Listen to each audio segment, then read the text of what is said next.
Hey there. Today I want to meet and talk about 5 ways to prepare food for your fourth trimester. Because for some folks, eating during pregnancy can be like really complicated. It's a bit of a struggle. Like maybe you're hungry all the time, but you can't eat without suffering heartburn for hours afterwards. That's not cool. Or maybe you thought you were doing fine eating during your pregnancy, and then you get like a gestational diabetes diagnosis, and you've had to watch what you're eating ever since. Also, not cool. Or maybe you've been really diligent about avoiding foods on the like do not eat while pregnant list, and you can't wait for the next time you get to have sushi, or soft cheese, or coffee, or have a drink after dinner again. Let me know which of these you've had to deal with in the comments. I'd love to hear. But as you will soon find out, eating well once your baby is born is both easier because there are fewer rules, and it's also a little harder because like there's less time, less energy, maybe less willpower to get out and cook a full meal because you're exhausted, right? There's so much going on. And so today I want to give you 5 ideas for how to prepare to eat well once you've met your baby, all without having to do like the actual cooking or cleaning yourself. Mostly. Okay, my name is Patricia. I am a virtual postpartum doula. That means that I help families to prepare for their lives with their babies, and I support new parents and their newborns as they get to know each other during their fourth trimesters. And one of the most common ways that people prepare for the fourth trimester for their lives with their babies is to prepare the food that they eat. But if you're thinking, ugh, who wants to eat freezer meals for weeks on end? Stick with me. I've got some ideas. I got some fresh ideas for you. Number 1, the one that I mentioned already, meal prep. This is the simplest way. Just make double or triple of whatever you're eating for dinner and freeze the leftovers. And if you can do that for several weeks before you have your baby, soon your freezer will be full and you'll have like your favorite food on hand whenever you need it, right?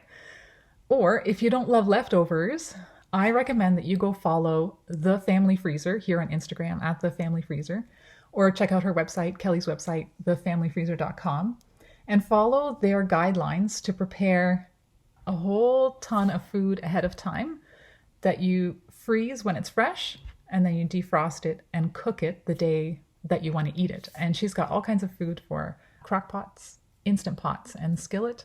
A huge variety of dietary needs. Just follow her guidelines and your freezer will be full in no time. Okay, so the number 1 way is to meal prep. Like just make what you're making and then freeze the leftovers. Or make what you're making, but like make twice as much, 3 times as much. Freeze the ingredients and then cook it when you're ready to eat. Okay, number 2, batch cook, which is similar, but it's not the same. For batch cooking, you fill your freezer over the course of a day or maybe a weekend. And you can do this yourself if you're like really organized, if you can go get all of your food together in one day, like just do a massive Costco run, cook all the food, freeze it, jam pack that freezer and be done with it. Or you can get your friends together, have a bunch of people over. Maybe everyone can like divide the tasks between like ingredient prep, or have everyone prepare their favorite meal, or maybe you can like spend the morning making pastas and the afternoon making stir fries. Whatever makes sense to you. The goal is to fill the freezer. You could even add it to your registry, like in between the blankets and the onesies and like the bath toys. Just ask for a meal you can put in the freezer. Why not, right? Okay, so meal prep, batch cook. The number 3 way to fuel your recovery after your pregnancy is to set up a meal train. And you can do this with takethemameal.com or mealtrain.com. There are others as well. And this is a great way to involve like your people, your community. And you can set this up yourself and invite people, or have a loved one set it up and invite your people. But it's a really great way to take the pressure off, let other people serve and support you, and get a manageable flow of visitors in so that you can reconnect with them once you've had the baby and like show your baby off. It's nice. Meal trains are like also super common if you're not into batch cooking. Okay, so that's 3. Number 4, meal delivery kits. And maybe you've made use of these already. Some take more prep time than you'll honestly have or want to want to put into when you've got a baby. We've been subscribed to Hungry Root, for example. And I keep hearing that like HelloFresh prep times for HelloFresh meals can get a bit long and involved, like 30 minutes plus maybe to get a meal on the table. But like my Hungry Root meals are usually ready in like less than 15 minutes.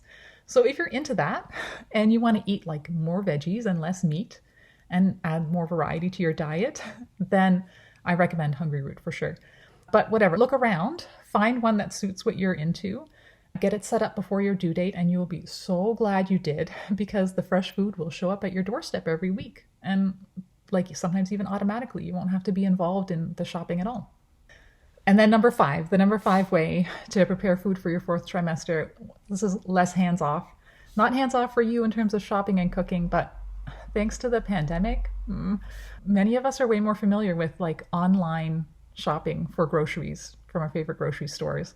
And like it's so easy to fill your cart from the sofa and then like drive over to Target, have someone else drive over to Target and they put the food in your trunk and there it is, done. You don't have to like do anything, right? Or like we have a grocery service here in town that lets us have a standing order of dairy products, for example, every single week. We've got a box on our porch and every Monday morning, magically it fills up with all the milk and butter and cream that we need for the week. And this company also has like bakery items, meat, produce. I prefer to like see those things in person than like still go to the grocery store. But it's so handy because I never have to worry if these staples are going to be in our house or not because they just show up every Monday. And that kind of automation, that kind of dependability, knowing that that is done for us is super important when you've got a newborn in the house. You will be so glad that you set that up in advance. So look around and see if you can get something like that set up for your family before the baby comes. Okay? Let's see. So meal prep, batch cook, meal trains, meal delivery kits, and online shopping. 5 ways to prepare food for your fourth trimester. Or if you don't want to do any prep food, here's a bonus tip for you. Number 6, just order takeout. Why not? This isn't a contest about who can eat the healthiest or like the most home cooked meals during pregnancy. You need to, or during your postpartum, you need to be fueled so you can recover, so that you can stay well rested and just have a good experience with you and your baby. And like most families, mix and match a bunch of these, but at least make a plan so that when your baby arrives, you can focus on the 2 most important things, which are like feeding, keeping your baby fed and healthy, and resting, especially in those early weeks. Okay. So which of those sound the most doable to you? Let me know, and then go make it happen. Okay, so if you're pregnant and you're starting to wonder if you're really ready for life on the other side with your baby, I also want to invite you to please go sign up for my postpartum prep workshop. It's called the Fearless Fourth Workshop. And I cover how to prepare like yourself, your emotional and mental self, your house. You get a baby basics crash course that includes a good overview of baby sleep, baby gear, and who all else is out there to look after you after you've met your baby. And you can get that for free on my website at patriciagrenzeman.com/free, or just go to the link in my bio, either way. All right, that's all for now. Hope this was helpful. Let me know, and I will see you again next time. Bye.